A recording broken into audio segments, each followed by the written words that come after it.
Hello students, मैं हूँ सी A Sheenu और आप देख रहे हैं account Sutra by C A Sheenu. Class 11th accountancy course में हम अकाउंट्स की हर कंसेप्ट को डिटेल में एग्जाम ओरिएंटेड अप्रोच के साथ और रियल लाइफ एग्जाम्पल की मदद से समझेंगे। तो चलिए शुरू करते हैं chapter 2 basic accounting terms. Meet mister Leo, who is the owner of the Leo traders.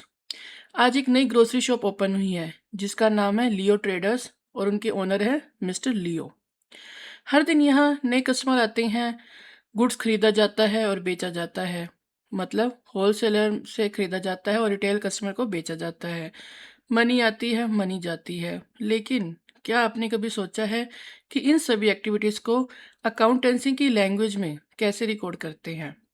तो इसी सवाल का जवाब मिलेगा आपको इस वीडियो में। तो चलिए मिस्टर लियो के बिजनेस के साथ अकाउंटेंसी की दुनिया में पहला कदम रखते हैं और इसलिए हमारा सबसे पहला अकाउंटिंग टर्म है एंटिटी। आइए देखते हैं। सबसे पहला और सबसे इम्पोर्टेंट अकाउंटिंग टर्म है एंटिटी, जिसे हम बिजनेस एंटिटी कंसेप्ट भी कहते हैं। इसमें आगे बढ़ने से पहले मेरा आपसे क्वेश्चन है, are mister Leo and Leo traders the same? क्या मिस्टर लियो और लियो ट्रेडर्स सेम है? क्या दोनों एक ही हैं? The answer is no. Honor is not equal to business because both have a separate identity. Mister Leo की अपनी पर्सनल लाइफ है और उसी तरह से लियो ट्रेडर्स की अपनी बिजनेस लाइफ है। कहने को आप कह सकते हैं, आपका क्वेश्चन ये भी हो सकता है कि मिस्टर लियो उसके लीगल ओनर हैं लियो ट्रेडर्स के, तो इसलिए एक ही हैं। बट ऐसा नहीं है। अकाउंटेंसी की लैंग्वेज में इन दोनों को अलग अलग माना जाता है और इसीलिए जो बुक्स भी प्रिपेयर किए जाते हैं वो लियो ट्रेडर्स के नाम पे ही प्रिपेयर किए जाते हैं, जिसमें जो मिस्टर लियो के पास अपनी पर्सनल एसेट्स जैसे घर है, गाड़ी है, कैश है, वो सब उसकी पर्सनल एसेट्स हैं। लेकिन जो लियो ट्रेडर्स के अंदर रखा हुआ इन्वेंट्री, फर्नीचर, काउंटर में रखा हुआ कैश, वो उसकी बिजनेस एसेट्स हैं, बिजनेस प्रॉपर्टीज़ हैं। तो इसलिए दोनों को अलग अलग माना जाता है और इसी कॉन्सेप्ट की वजह से ही बिजनेस बुक्स प्रिपेयर करने के बाद पता चल सकता है कि बिजनेस ने क्या कमाया पूरे साल में।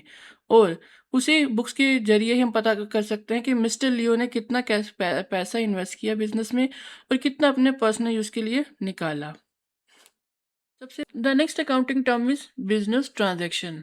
अब सवाल आता है, अकाउंटिंग कब स्टार्ट होती है? क्या हर एक्टिविटी रिकॉर्ड होती है? The answer is no. सिर्फ वही एक्टिविटीज रिकॉर्ड होती हैं जो बिजनेस को फाइनेंशियली इफेक्ट करती हैं। फाइनेंशियल इफेक्ट कैसे करेंगी? जहाँ पर मनी का इन्वॉल्वमेंट होगा, जहाँ पर मनी इन्वॉल्व होगी वही ट्रांजैक्शन ही फाइनेंशियल इफेक्ट कर सकती हैं और वही एंट्रीज को हम रिकॉर्ड करते हैं। जैसे कि हम इस इमेज में देख सकते हैं, लेफ्ट साइड में मिस्टर लियो ने होलसेलर से कुछ अपना ग्रोसरी का परचेज किया स्टॉक के लिए, ठीक है, और उसके लिए उन्होंने कैश दिया। तो क्या ये बिजनेस ट्रांजैक्शन है? द आंसर इज यस, क्योंकि यहाँ पर कैश का इन्वॉल्वमेंट है, मनी इन्वॉल्व है।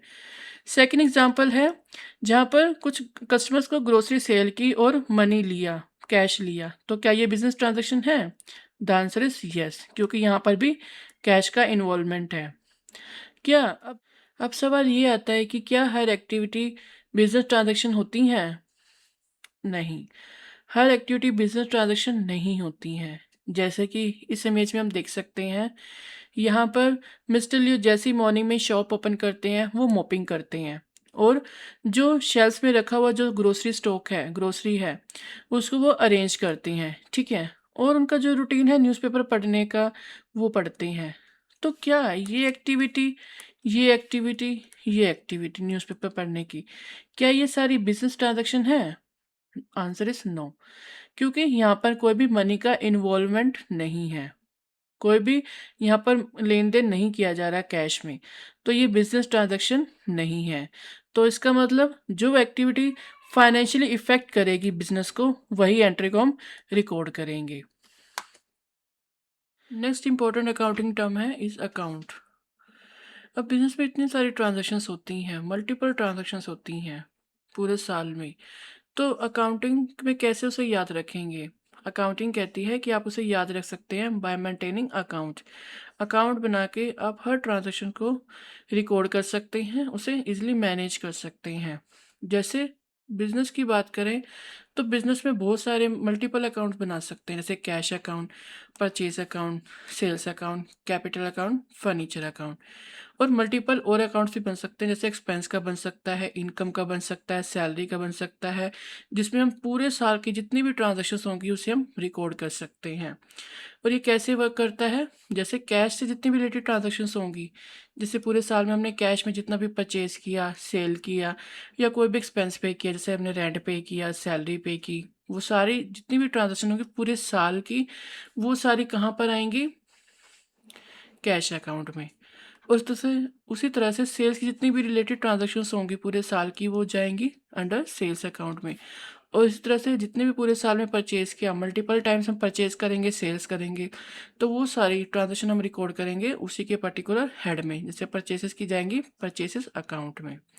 अब इसका बेनिफिट क्या होता है अकाउंट का बना के, इसका बेनिफिट ये होता है कि इंडिविजुअल रिकॉर्ड बन जाता है हर एक ट्रांजैक्शन का। अब जैसे परचेज का है, जितनी भी परचेज की, जितनी भी टाइम परचेज की, वो सारी एक ही जगह पे रिकॉर्ड हो जाएंगी परचेज अकाउंट में। तो इसलिए हर एक अकाउंट बन गया, हर एक सेल्स का बन गया, कैश का बन गया, जितने भी इंपॉर्टेंट अकाउंट्स होते हैं वो सारे बन गए। तो इंडिविजुअल रिकॉर्ड हो गया सबका अलग अलग, ठीक है। वन प्लेस, एक ही जगह पे सारी ट्रांजेक्शन पूरे साल की रिकॉर्ड हो जाएंगी। इस और ऑर्गेनाइज डाटा, एक ही जगह पे सारा रिकॉर्ड होगा तो ऑर्गेनाइज रहेगा, इजीली हम उसे मैनेज कर सकते हैं। और कंप्लीट हिस्ट्री, पूरे साल के हम रिकॉर्ड करें हैं तो कंप्लीट हिस्ट्री होनी है, ठीक है। इजी ट्रैकिंग, इजी ट्रैकिंग कैसे, कि अगर हमें लगता है कि सेल्स हमने पूरे साल में तो बहुत की है, ट्रांजैक्शन तो मल्टीपल टाइम्स हुई हैं, लेकिन जो सेल्स का अमाउंट है वो कम शो कर रहा है, तो हम उसी सेल्स अकाउंट के अंदर जाके हम इजीली चेक कर सकते हैं जितनी हमने सेल्स की हैं वो कौन सी पार्टी को सेल की हैं, या कोई ऐसी ट्रांजैक्शन तो नहीं है सेल की जो हम रिकॉर्ड करना भूल गए हैं, कोई ओवरस्टेट अमाउंट तो नहीं है, मतलब कुछ हमने ज़्यादा अमाउंट तो नहीं शो कर दिया, या किसी पार्टी का हमने सेल्स का कम अमाउंट शो कर दिया।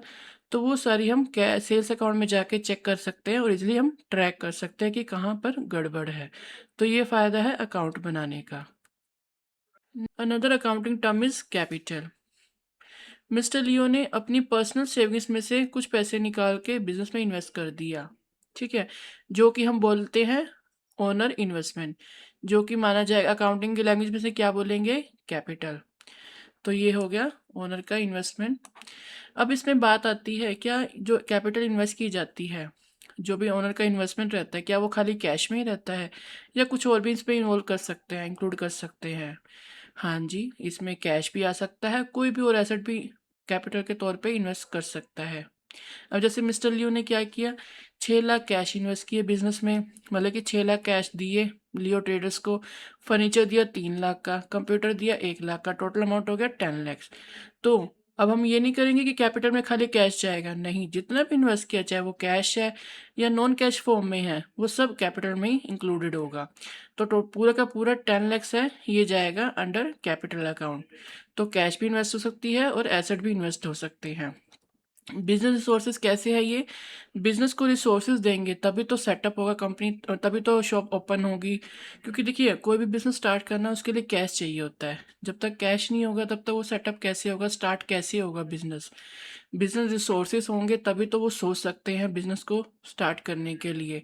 और बिजनेस स्टार्ट होगा तो ग्रोथ होगी, एक्सपेंड कर सकते हैं बिजनेस को, ठीक है। तो ये टर्म क्या बोलते हैं, बहुत इंपॉर्टेंट टर्म है अकाउंटिंग का, वो है कैपिटल। कुछ स्टूडेंट कंफ्यूज भी होते हैं कि कैपिटल क्या प्रॉफिट का प्रॉफिट होता है, नहीं, कैपिटल प्रॉफिट नहीं होता। कैपिटल जस्ट ओनर ने जो इन्वेस्ट किया होता है बिजनेस में वो होता है, चाहे वो कैश में हो या नॉन कैश फॉर्म में हो। आज का हमारा लास्ट अकाउंटिंग टर्म है ड्राइंग। इसे हम समझेंगे इस इमेज के थ्रू। यहाँ मिस्टर लियो ने क्या किया, बिजनेस के काउंटर से 20,000 कैश निकाला और कुछ गुड्स निकाले जो कि अपने घर में ले गए और उसे पर्सनल यूज़ के लिए खर्च किया, ठीक है। तो इसे हम क्या बोलेंगे अकाउंटिंग की लैंग्वेज में, इसे हम बोलेंगे ड्राइंग। और इसके ड्राइंग के फीचर्स क्या होते हैं, फर्स्ट है ओनर विड्रॉ। ओनर क्या है, कुछ विड्रॉ करता है, जैसे हमने लास्ट में देखा था ओनर ने अगर कुछ इन्वेस्ट किया तो उसे हमने बोला कैपिटल। अब ओनर ने कुछ विड्रॉ किया तो इसे हम बोलेंगे ड्राइंग। सेकंड फीचर क्या है, पर्सनल यूज़। यहाँ पर मिस्टर लियो ने क्या किया, पर्सनल यूज़ के लिए कुछ कैश निकाला, गुड्स निकाले, तो इसे हमने बोला ड्राइंग। और यहाँ पर पर्सनल यूज़ स्पेसिफिकली क्यों लिखा गया है? क्योंकि देखिए अगर बिज़नेस यूज़ के लिए कुछ गुड्स निकालेगा या कुछ कैश निकालेगा, तो उसे हम एक्सपेंस के अंडर हम रिकॉर्ड करेंगे, क्योंकि बिज़नेस का एक्सपेंस होगा वो, तो एक्सपेंस के अंडर अकाउंट में हम जाएगा वो एंट्री। लेकिन यहाँ पर वो पर्सनल यूज़ के लिए वो गुड्स निकालने हैं उसने, कैश निकाला है, तो इसलिए वो ड्राइंग के अंडर जाएगा। ठीक है। थर्ड क्या है? कैश और गुड्स विड्रॉन। कैश भी हो सकता है, कुछ भी विड्रॉ कर रहा है, तो वो अंडर ड्राइंग हेड में जाएगा। और लास्ट है इंपॉर्टेंट टर्म क्या है? Capital decreases. अब कैपिटल डिक्रीज क्यों होती है ड्राइंग से? मैं इसको आप एक एग्जांपल के थ्रू बताती हूँ। जैसे आपका कोई बैंक में कोई अकाउंट है, ठीक है। अब बैंक में अकाउंट है और अगर आपको कुछ आपने कुछ अकाउंट में पैसा जमा किया, तो आपको मैसेज आता है कि your account is credited by this amount. ठीक है। तो क्रेडिटेड होता है, कुछ जमा हुआ, ऐड हुआ। ठीक है। अगर आपने कुछ उसमें से निकाल लिए पैसे, तो आपको मैसेज आता है कि डेबिटेड, आपने कुछ खर्चा कर दिया ऑनलाइन। ठीक है। तो डेबिटेड आता है मैसेज।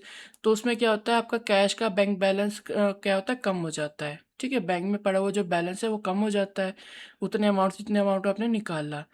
तो इसी तरह से बिजनेस में क्या होता है, कैपिटल अकाउंट मेंटेन करते हैं, जिसमें ओनर ने जितना भी इन्वेस्ट किया है वो सब आएगा पॉजिटिव, प्लस साइड में आएगा कितना बिजनेस ने इन्वेस्ट किया, 10 लाख का इन्वेस्ट किया।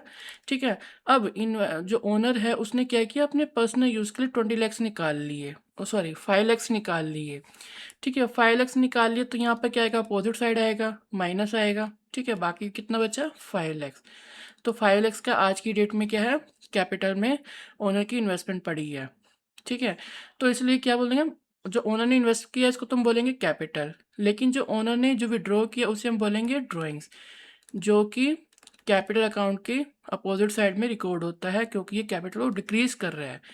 हमने कैपिटल इन्वेस्ट की थी 10 लाख की, विड्रॉ करके हमने डिक्रीज कर दिया बाय ₹5 लाख। 5 लाख से हमने कम कर दिया और बचा हमारा पास कितना, कैपिटल अकाउंट में 5 लाख, जबकि हमने इन्वेस्ट किया था 10 लाख। तो इसलिए ये कैपिटल डिक्रीज होती है। ये है अकाउंटिंग टर्म ड्राइंग।